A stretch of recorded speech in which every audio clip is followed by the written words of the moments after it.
Семинар с заботой о прекрасной половине человечества. Большое значение на мероприятии уделено просветительскому элементу. С докладами выступают опытные врачи. Они подробно рассказывают о современных методах профилактики рака молочной железы, призывают к своевременному обращению к специалистам.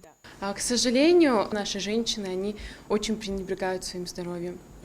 Они не проходят своевременную диспансеризацию. И более того, когда они находят у себя какие-либо образования, симптомы, они закрывают на это глаза, потому что стыдно сказать, что я пошла в больницу. На встрече открытый диалог между врачами и слушателями. Женщины, пользуясь возможностью, задают все интересующие их вопросы. Лекторы радуются вовлеченности зала и охотно отвечают. Самая эмоциональная часть встречи – выступления женщин, которые столкнулись с диагнозом онкология. Их рассказы – живые свидетельства силы духа и веры.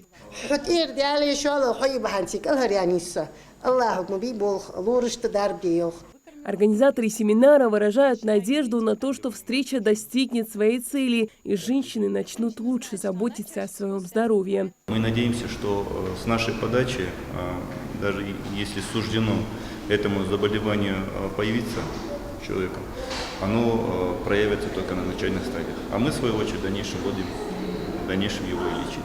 Это только одно из многочисленных мероприятий, посвященных женскому здоровью, которые проводит женская общественная организация «Ирос».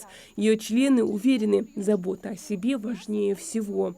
Тема женского здоровья, медицинское направление, конечно, имеет особое значение. Это основа жизни, благополучной жизни каждого человека. А как мы знаем, к сожалению, в нашем регионе женщины, в частности, не всегда уделяют должное внимание. На первом плане часто бывает быт, семья. И к специалистам, врачам обращаются только уже порой в запущенном состоянии. Этот семинар – знаковое событие для женщин республики. Он просветляет и вдохновляет, уверены участницы. Хадиджа Ивлоева, Султан Булгучев, Магаз 24.